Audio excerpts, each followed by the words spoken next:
Hi guys! Welcome sa aking channel. Ang ating pag-uusapan na ngayong araw is all about toxic friends. Ating alamin kung ano-ano nga ba yung mga signs ng isang toxic na kaibigan at kung ano ang pwede nating gawin sa ating mga toxic na kaibigan. Di ba pag meron tayong mga toxic na kaibigan is nakaka-drain yan ng energy at tapos nakaka-wrinkles din, hindi ba? So, guys, tara samahan nyo ako ating alamin yung mga signs ng isang toxic friends at anong-ano nga ba yung pwede nating gawin. Okay?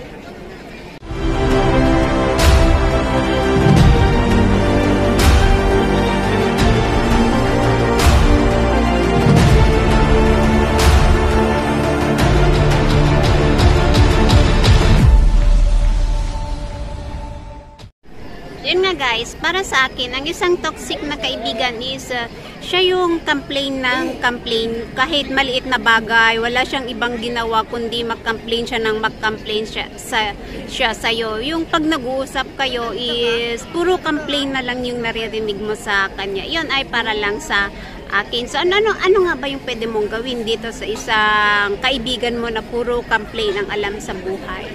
Para sa akin is, ano na lang, mag-set ka ng limit para sa kanya. Di ba, isipin mo yung ganitong situation. Di ba, pag laging complain ng complain yung naririnig mo sa kaibigan mo is, mauubos talaga yung pasensya mo. Parang maiirita ka na wala ka ng ibang marinig sa kanya, puro complain ng complain. At saka yung ito, halimbawa, yung kaibigan mo is, meron siyang bisyo. Let's say, nagyoyosi siya. Sasamahan mo ba siya sa tabi para magyosi siya ng magyosi? Tapos ikaw naman, ini-inhale mo yung mga usok na kanyang ibinubuga? Probably not, hindi ba? Kailangan mong kailangan mong dumistansya sa kanya kaysa naman langhapin mo yung mga ibinubugan niya, di ba? So, ganun din sa kaibigan na complain ng complain.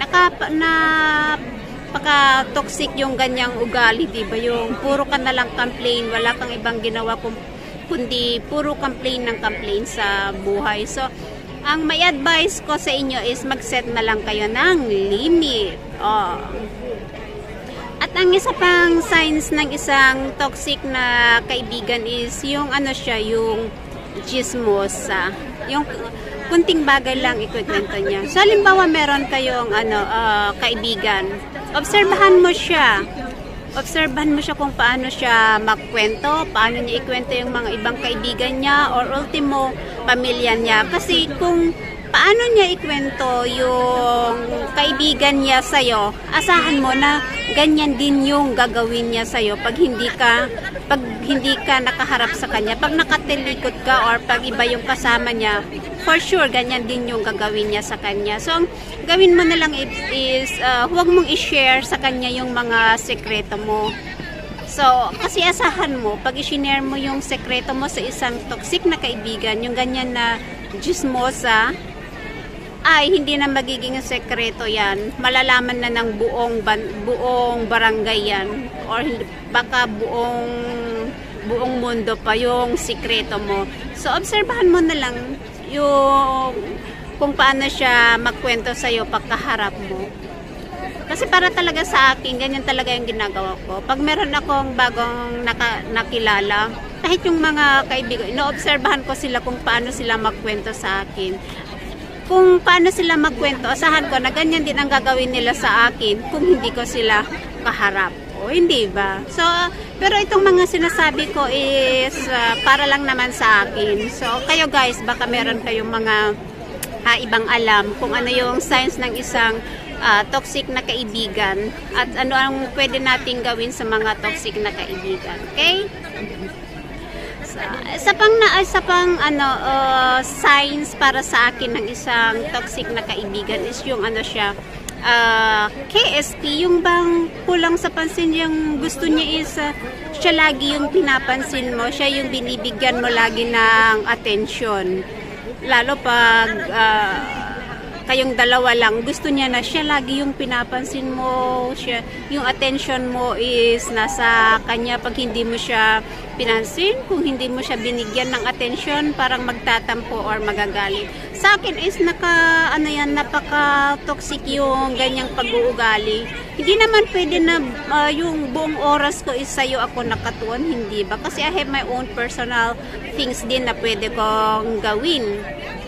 Tsaka pwede kong pagtuunan, hindi ba? Hindi lang yung ikaw lang. So sa akin yan, nakaka-drain ng energy yung ganyang klase ng kaibigan. Napaka-toxic sa akin yung ganyan. Ewan ko sa inyo kung para sa inyo is okay lang sa inyo yung ganyang kaibigan, pero sa akin hindi pwede sa akin yung ganyan. Ayoko yung ganyan na ganon na gusto niya siya lagi yung parang So, ang may advice ko sa inyo guys, kung meron kayong ganitong kaibigan, of course, depende din sa tao kung gusto niya yung ganyang klaseng kaibigan. Pero para sa akin is, i-ignore mo siya in some cases. What I mean here sa i-ignore mo siya in some cases is, kasi pag kayong dalawa lang, hindi mo siya mai-ignore, di ba? Kaya sabi ko, ignore in some cases. Kung halimbawa, naimbitahan kayo ng isang celebration, let's say birthday party or kasal, na andaan kayong dalawa, i-ignore mo siya, hayaan mo siya, kahit nagpapapansin siya, hayaan mo, makipag-mingle ka sa mga ibang tao, hayaan mo siya, diba? Kasi yun yung gusto niya eh. Pero sa akin, ayoko yung ganyan na ang gusto is siya lagi yung pinapansin. So, pag nasa grupo kayo, hayaan mo siya, hindi ba? Huwag mo siyang pansinin. So, correct me if I'm wrong ha, pero yung mga sinasabi ko is, sabi ko nga, para sa akin, hindi ba? At saka, para din sa akin ha, ang isang signs ng isang toxic na kaibigan is yung madali kanyang insultuhin in public or in social media. Pag hindi niya nakuha yung gusto niya, pag meron siyang hindi nagustuhan sa'yo, yung kaya niyang ipahiya ka, hindi lang sa social media, kundi sa kahit in public. Napaka yung ganyang pag-uugali, napaka toxic yung ganyang pag-uugali, hindi ba? So, kung halimbawa meron kayong mga ganitong kaibigan, yung madaling mang-insulto, iniinsulto ka in public or in social media is kumprontahin mo siya kung ano yung reason. Kasi kung halimbawa ako, pinahiya ako in public or ininsulto ako in public or sa social media or kahit saan man, tatanungin ko kung bakit niya ginawa yon, and then ignore ko na siya, kakalimutan ko na siya, totally na talaga na tanggalin ko siya sa aking buhay. Hindi ko pagsisihan kung ilang years yung samahan namin as a friends or as makakilala, hindi ba? Kasi hindi maganda yung kaibigan mo na ganyan, nang iinsulto, lalo sa in public. Kailangan na magrespetuhan kayo, di ba? Ano nga bang silbi at naging magkaibigan kayo, di ba? So, pag ako yung ganyan, pag ganyan ang aking kaibigan, totally na i-block ko siya, hindi ko na siya kakausapin, tanggalin ko na siya talaga sa aking buhay. So, kayo guys, ano pa yung pwede nyong maidagdag how to deal with the toxic people? Hindi lang relationship ang may toxic, 'di ba? May toxic relationship. Meron ding mga toxic friends, toxic na mga tao, hindi ba? So, kailangan na tanggalin na natin sa ating buhay yung mga ganyan na toxic na mga tao, hindi ba? So, ayan, in short is, para sa akin, ang isang toxic friends is yung complain sa buhay.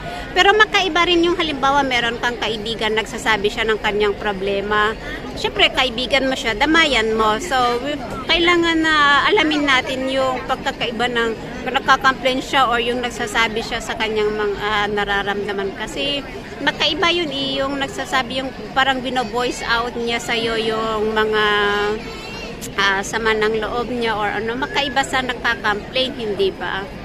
So, yun, sa akin is, ang toxic na tao, toxic na kaibigan is yung complain ng complain sa buhay.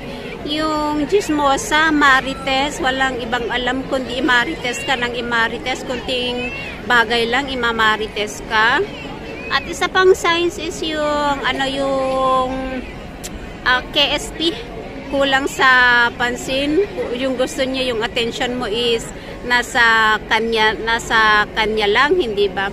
At yung isa pa is yung nang-iinsulto, pinapahiya ka in public or in social media. O kayo guys, ano yung para sa inyo, ano yung mga iba pang signs ng isang toxic na kaibigan? So yun guys, kung meron kayong mga toxic na kaibigan, kailangan tanggalin nyo yan kasi nakaka-wrinkles yung ganyan. Maglagay kayo ng mag-set kayo ng limits, tapos ignore your friend in some cases. And of course, don't share your secrets sa gossipers na kaibigan nyo, sa mga marites na yung mga kaibigan. And ang last is, ignore mo yung nang-iinsulto sa'yo. Kalimutan mo na siya, tanggalin mo siya sa iyong buhay kasi hindi nakakatulong sa inyo, sa atin, yung mga toxic na kaibigan. Hindi ba? Oh, so, yun. I-comment nyo guys kung ano pa yung mga signs ng isang toxic na kaibigan. Malay natin, isa rin akong toxic na kaibigan or ikaw or siya, hindi ba?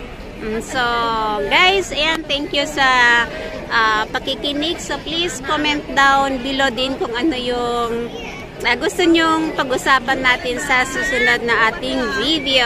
And then, guys, please don't forget to like and subscribe to my channel. Okay, thank you for listening. Kita-kits tayo sa susunod na video. Okay, so thank you guys. Bye!